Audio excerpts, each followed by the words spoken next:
And today's recording will be shared for those who are not able to attend today's event. So the recording will be available at Virtual Career Center. And if you wish to review the contents you learn from Gia or from me, and how to apply for those opportunities, definitely you will be able to review the recording again later. Now, let me introduce today's guest speaker, Gia Zhou, Executive Culinary Leader at Kasa Moto. So Gia started his culinary journey as a student in the chef training program at George Brown College. So he's actually a proud graduate from chef training program. And after graduating, he worked in multiple restaurants around the city where he got opportunity to work and learn from chef with a Michelin-starred experience.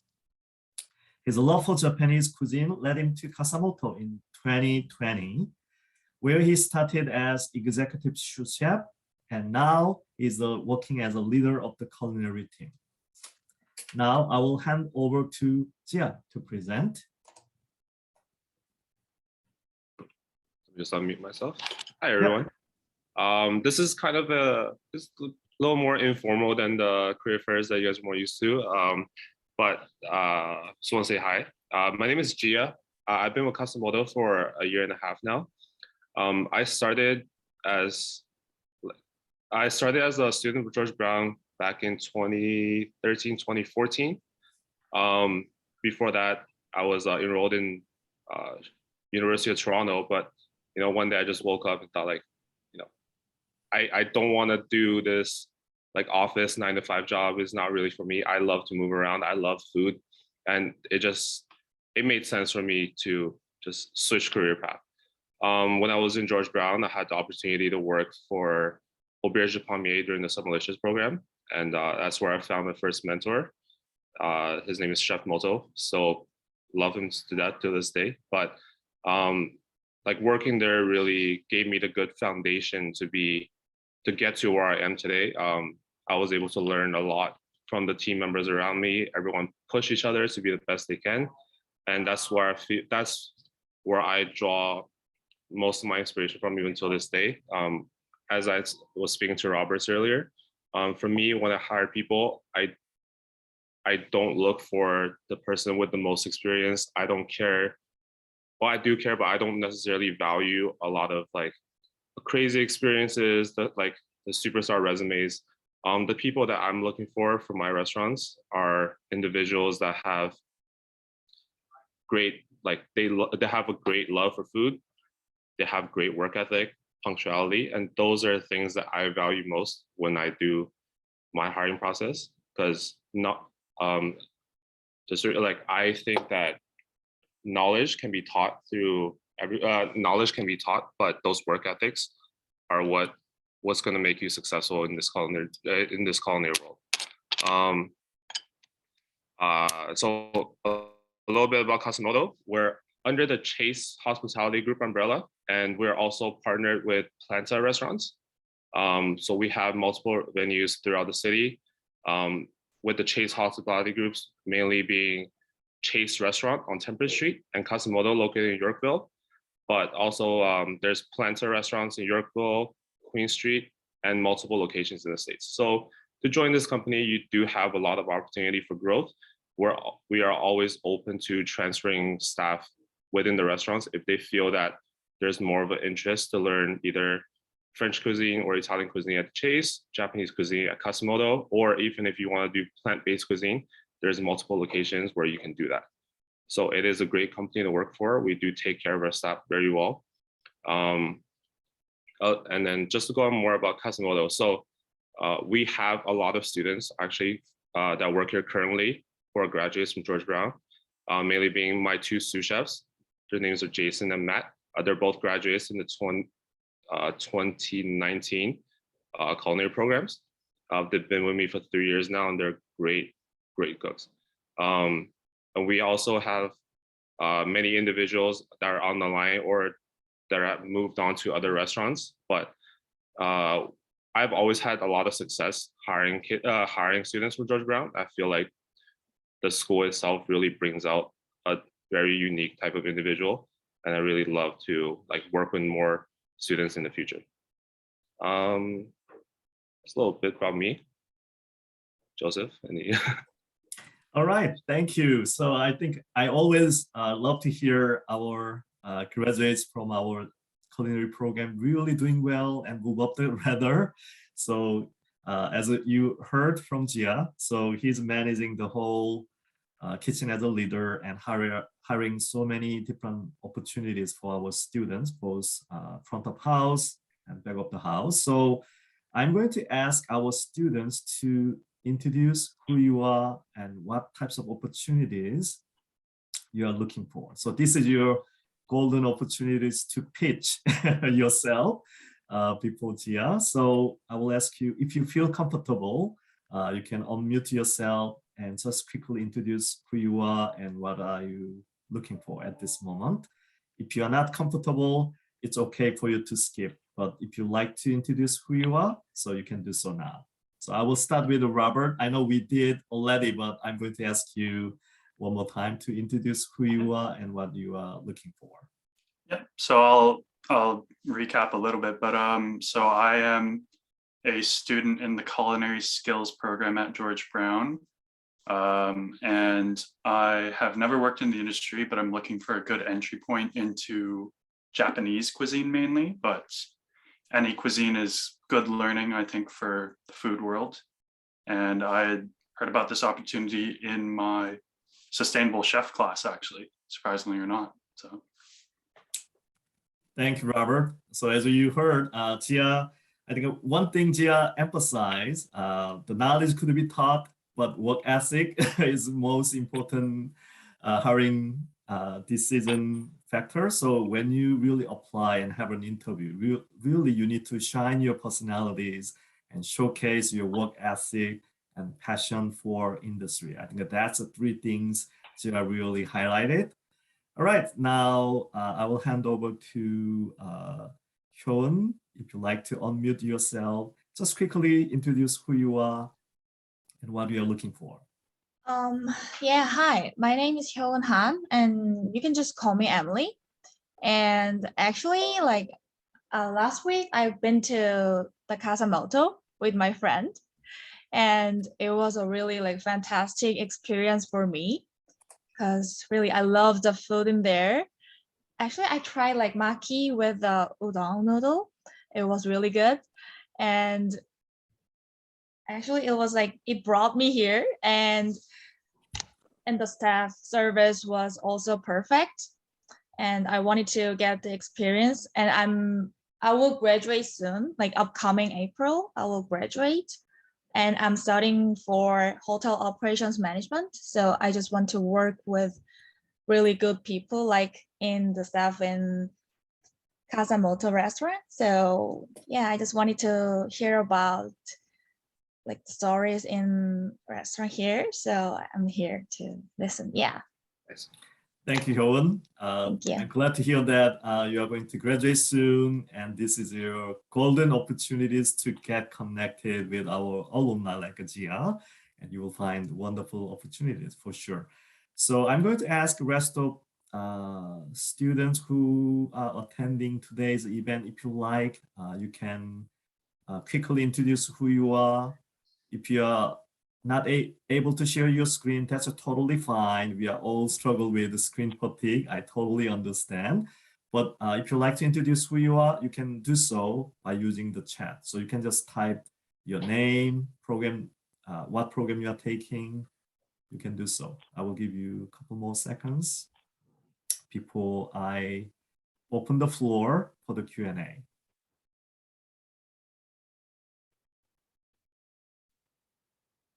All right, looks like everyone is okay for a quick run. All right, so I'm going to ask the first question. So Gia, I know you finished our chef training program and developed your career, and you really shared your short career journey, how you developed your culinary experience and became a leader in current position with the Kasamoto. So when you work in Kasamoto, what are the best day. If you want to share with us, what is your best day working at Kasamoto? What is my best day working at Kasa? Yeah. Like for me, I think that being in my position, having a best day is like having a day where everything goes right. It's too much to ask. I'm sure like everyone that works in the industry will understand. But for me, when everything falls into place the way I plan for it to be, that's when I have a best day. As you move up in this culinary journey, you'll find that it is a lot less hands-on cooking and a lot more team management, and it's almost like playing chess. You have to make moves strategically. You have to make sure that you plan things out, not one step, but 2, 3, 4, 5 steps ahead, especially when we have summer services that are maybe on Thursday, Friday, Saturdays, we'll have 700 people walking through the door. Everything has to go right, or the team will suffer based on my decision. So as I said, having the best day for me is when I plan things out perfectly and everything goes right. All right, thank you. So we are coming out of the pandemic. I know all the restaurants these days, no matter which restaurant you go to during the weekend, we see all the restaurants are really packed with the people. So it's really glad to see our industry coming back strong. So can you tell us a little bit about your pandemic story, how Kasamoto managed during the pandemic, and what will be the future operations looks like out of this pandemic? So if you could give us a little bit perspective, how you managed all the challenges during the pandemic, and what you are planning For sure. for your future operations. Yeah. Everyone knows like the pandemic hit the industry super hard. For us, especially being in an area where we depend a lot on our local businesses, our local clientele and our regulars to sustain the business. It is very hard when all of a sudden you take that dining experience away, that intimacy that we need to run this business. So as it started, we kind of struggled to find out how to make revenue to sustain our staff, to like keep as much staff on as possible, to keep the restaurant running. There's so many restaurants that had to close their doors, unfortunately, through this pandemic, and we didn't want to be one of them. Even within our company, we had another restaurant called Arthur's that unfortunately had to close. So we took on a lot of their staff right in the beginning of the pandemic. But for us, the culinary team just kind of, we always thought about ideas like whether it is running features or just taking on more platforms, doing takeout. And we really like took the opportunity during that time to develop our culinary team and even the front of house team, whoever like was still employed at the time, to make sure that once the doors are open, nobody's rusty, everyone still had their craft like down, and we were still able to like run service just like pre-pandemic. So we did a lot of fun things, like we ran in-house culinary competitions for the staff. We had like a lot of menu development tastings that we included the staff on. We even had, we have a patio on Yorkville Lane where we just set up barbecues and we're selling things on the street just to like have that fun interaction with staff. It was tough, but we also had a lot of fun. And all the staff that like we kept on during the pandemic, they're still here. Everyone's still very happy. And I think that really helped us develop like a sense of family. Like we all stick together during the tough times. And when the pandemic is over, and it's not an easier time, but when things get back to normal, like people are, that sense of family like still stays. And as for after the pandemic, what we have planned now is we're actually in the middle of doing a huge renovation for a patio kitchen. So that should be done within the next month or so. But I just want you, especially the new staff, to come into a kitchen where we have like brand new equipment, where we have a good environment to work in. And for like, it keeps everyone happy when you come in, everything works, and you're working on new equipment. It's like you guys might not understand this right now, but it is such a blessing when you work like many years in the industry, having things that actually work. So yeah, those are the things we're planning on right now. Thank you, Zia. So you shared you have about 20, 30 chefs working under you. So if you could share what culture. What is the culture at Kasamoto? Sure. That'll be great. So culture is really important for 100%. our students to learn and grow. So if you could share cultures and values at Kasamoto, that'll be great. Sure. The culture I like to have in my kitchen is that, like a little bit more background is like all the kitchens that I grew up working in were very strict French kitchens where unfortunately the chefs, there was a lot of yelling, there was a lot of aggression, sometimes physical violence, but that was like the old times and that kind of things that like as you develop more in the industry, you find that those things aren't okay.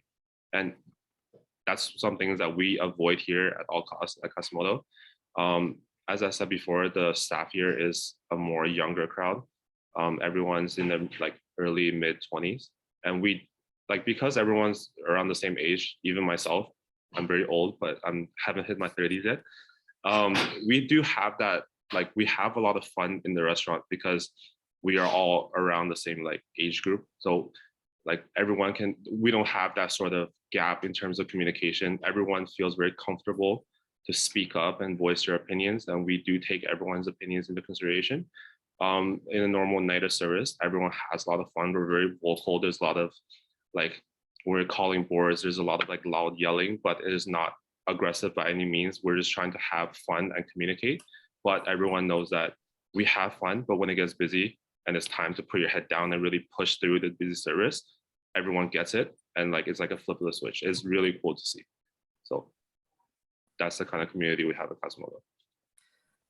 Thank you, Gia. And you mentioned Chase Hospitality Group has many different cuisine restaurants. So, Yeah. and it's possible for our graduates work with the Kasamoto first, and then if they like to transfer to other restaurant chain, you mentioned it's possible. So can you tell us a little bit more about what is career development looks like at Chase Hospitality Group? Of course. So Chase Hospitality Group started by someone named Steven Song. So we originally had 3 restaurants, but now the focus of the company is more towards plant-based cuisine. As our CEO is vegan himself, and him and our executive chef David Lee, who was like very famous chef in the city. He opened up Nota Bene and Splendidos. He is also a firm believer that plant-based is the future. So that's why they opened a Planta restaurant. And that is the main focal point for Chase at the moment. So right now in the city, we have Planta Yorkville, which focuses on more like Western dining. It's a more casual experience. We have Planta Queen, which is like a more Asian-focused vegan restaurant. Planta Cocina, which is a Mexican concept. And then there's multiple concepts in the States as well, but I'm not gonna get into it. As far as career development goes at Kasimoto, if this is a type of cuisine that people are interested in, we can either develop you in the kitchen side, where we do more like a semi like a more casual dining experience, but it's similar to that izakaya style, but we do put a little more care and like detail in our food than just frying things and putting it on the plate. And if sushi side is something that people are interested in, we have a very amazing sushi chef that works with me very closely. We've been friends for the last 6 years and we have a great relationship. I can vouch for him any day. Like he is definitely one of the best sushi chefs in the city. And if people want to like work under him and be mentored by him, that is also something that we do as well.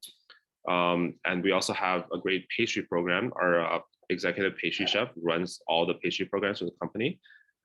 She was the head pastry chef at Four Seasons Hotel Cafe Balut, and she is like one of the leading pastry chefs in the city as well. So we do have that talent in terms of like culinary mentors and in whatever field that people want to work in. And as for front of house, we have Vito, who's been with the company for 7 years. He's a GM looking after both the Chase and Kasimoto. And we have Ava in front of house, who was alumni at who worked at Lavelle, like King West, Four Seasons, that kind of like restaurant space. So if some like Emily, was it? I believe that you want to work more in the front of house side. Like she is definitely a great mentor also super young, super motivated. Everyone's very career driven here, and we really like to like focus on making it far in this career. So Thank you, Gia.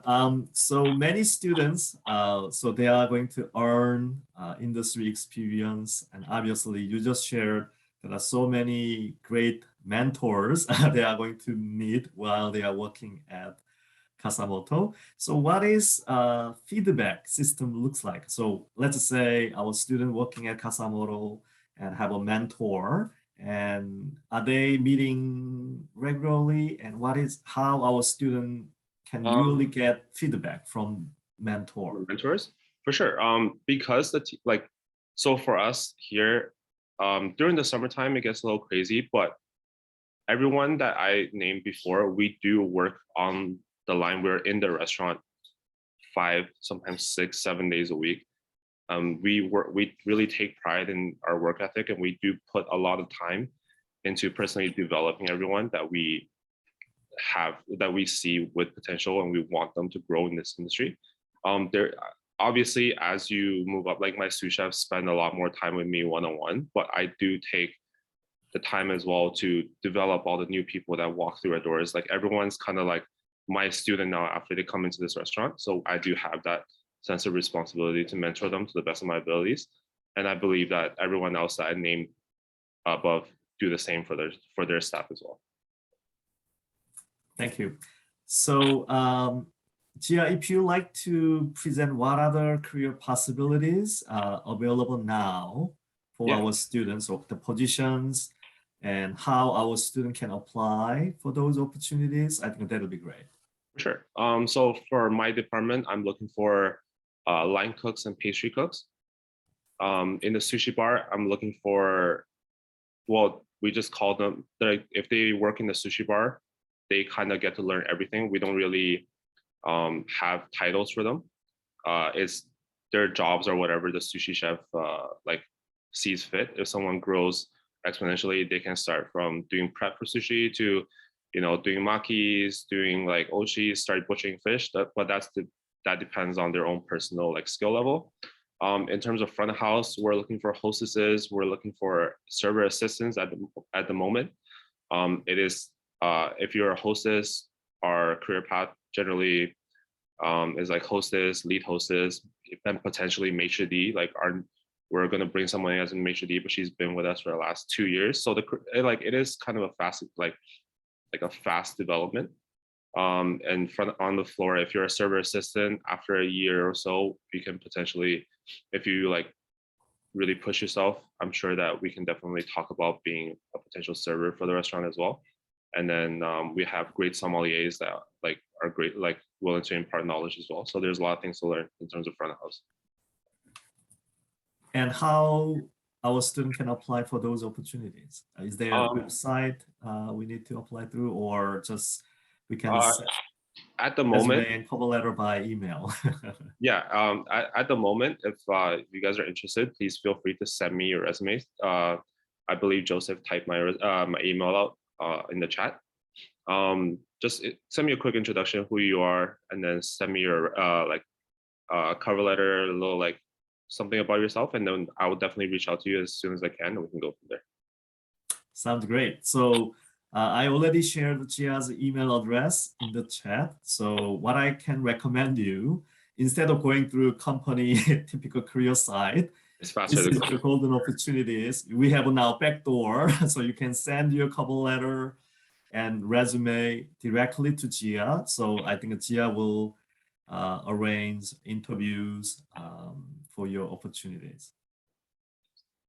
So busy summer season is just ahead of us. So I think this is a really perfect time for you to apply both front of house and back of the house positions. So now I'm going to open the floor. I think we talk, I talk too much personally. So I will open the floor for you to ask any questions you might wish to ask to Gia.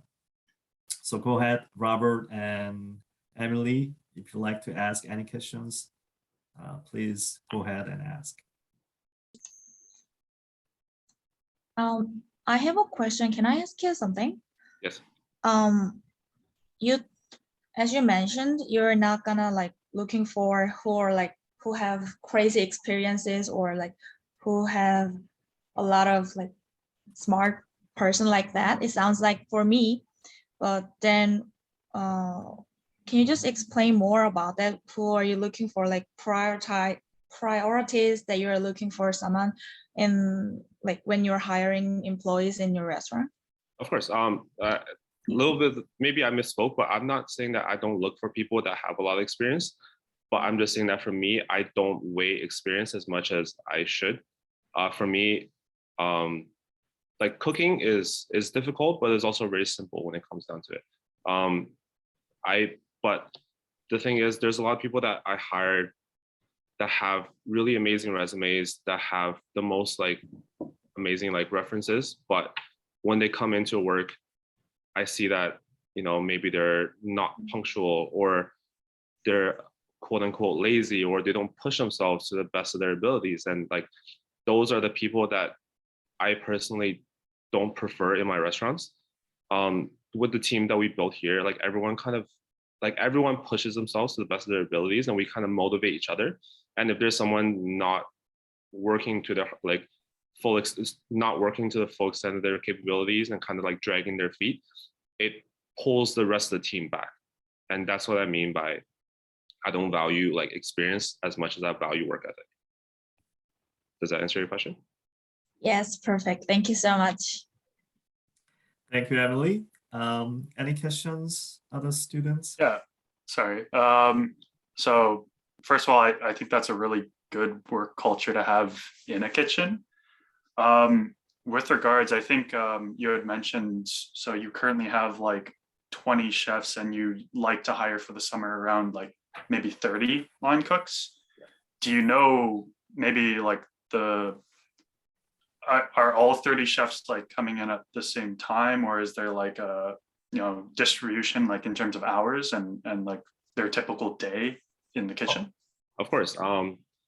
Yeah, we don't like, I can't house 30 people at the same time. So how it normally works here is in the summertime, we have kind of different levels of service between Sunday to Wednesday. And then we kind of switch gears Thursday, Friday, Saturday, because those are our busiest days. So normally I have about 2 or 3 people in the mornings, and then at night I'll have about 6 line cooks just on the line. And then Sushi Bar has a couple, and then Pastry has a couple.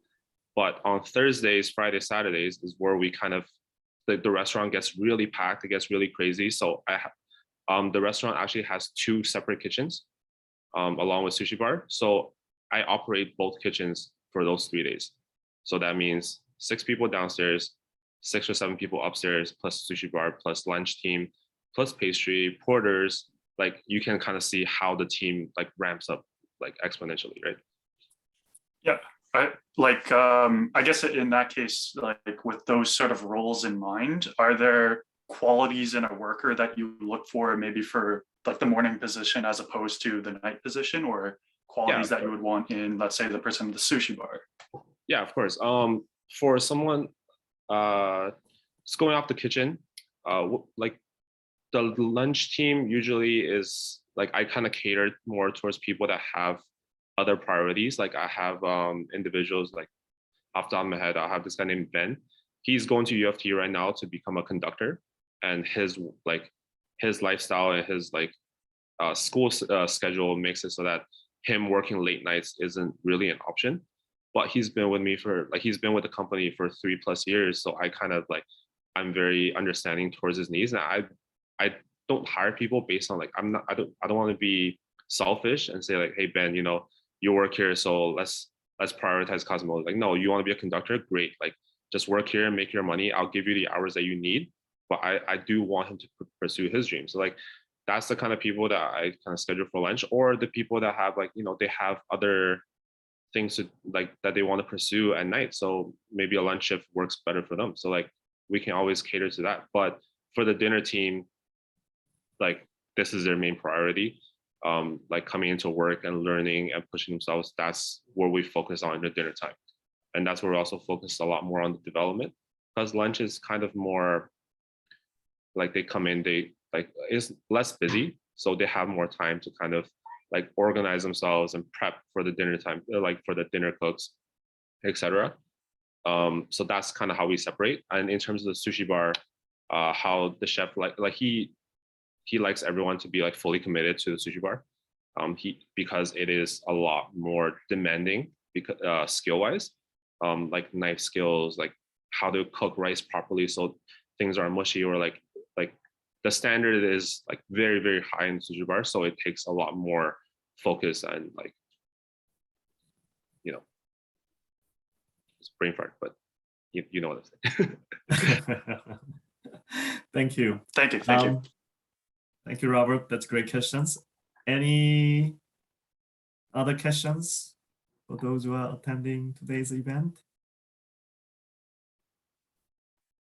If you don't have any questions, I'm going to ask one last question from me. So many students attending today, I noticed Robert and Hyun, they are going to graduate soon.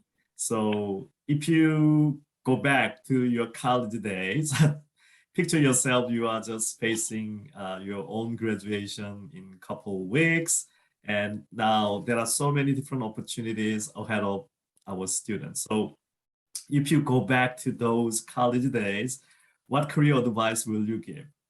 So with your experience, expertise, you know how the industry works best for career development, what types of career advice will you give to our students attending today? I think the most important advice, okay, this is something that I wish I told myself when I was younger, because one, I wasn't as patient as I should have been in terms of like learning. There was definitely more opportunities I could have taken in my younger days to maybe either travel abroad or like learn under like very skilled people that I didn't take. Because like for me, I kind of got caught up with like, oh, I want to jump to a different position so I can make more money, or I want to work in different restaurants. Maybe I'll have more like I'll learn more there. Like I got a little too ahead of myself. I suggest people be patient with their learning, because this career takes time. Nobody's going to become successful overnight. Like for me, it took me about 4-5 years before I got my first management position as like a junior sous. But I think that like that's because like after like 2-3 years of chasing it really, really hard, I realized like, hey, maybe you know, the money and the titles, they will come, but the knowledge is what really is going to sustain yourself. And that's my biggest like advice. Don't chase after the money. That's a great career advice. So I think we need to be really patient until we get the right experience for future career growth. And I think we have one more questions from Ia Haira. So I do have a question. I'm looking for internship as I'm about to graduate from George Brown College. I love to be part of the front of house department at Kasa Moto. Are there any opportunities for internship as a tourism and hospitality student? Yeah. Internship, I have to check. But we do have definitely like we have opportunities to work for sure. Joseph, maybe you can chime in on this. How does internship work for front of house? Like, is it still the same as back house, where it's like 30 hours? I believe so. I think so. What I'm going to recommend you, so maybe you can send your cover letter and resume, and on your cover letter, please indicate you are looking for your co-op placement with Kasa Moto. Then Chia will be able to forward that email to, I think, HR, and then HR probably will take care of the hiring process. Yeah, the internship, I definitely have to go through HR, but it definitely there is opportunities to do that here. Thank you. Did we answer your question, Ayara? That's, I think, clear. You can still apply, indicate you are looking for internship on your cover letter. So I think that Jia can talk to HR and HR will be following up with you. All right. So I don't see any more. Sorry, just a very quick question Robert, as okay. well. Sorry. So would you expect, should we be sending in our resumes and cover letters now, even if we want to get hired for the summer portion? I'd assume so, just to get it ahead of time, yeah? Yeah, you can send it to me anytime. Just indicate like when you will be available to work and like how your availabilities work, and we can always work something out. So my suggestion, so on your cover letter, please indicate you met Gia through this virtual career fair and what positions you are submitting your resume, why you are passionate about Kasa Moto, and also say when is your full-time availability starts, right? So let's say you are going to finish your program by the end of April. So obviously you will be available for full-time from May. So just give some ideas when you will be available for full-time positions. And for those who are looking for part-time or internship, so you need to also indicate your availability on your cover letter as well. All right, so I think I want to thank Gia taking his time and efforts to talk to us through this virtual career fair. So we have really small group. We have a great career conversations. So I'm going to encourage everyone who are attending today's event, please connect with Gia by sending your resume through email, or you can also connect with him on LinkedIn. So these days, LinkedIn is a great platform for us to connect with many industry professionals like Gia. So thank everyone, and I hope you could apply for many positions available at Kasa Moto, and I hope Gia and all of you have wonderful summer. Thank you everyone for attending today's event, and have a wonderful rest of your day. Bye everyone.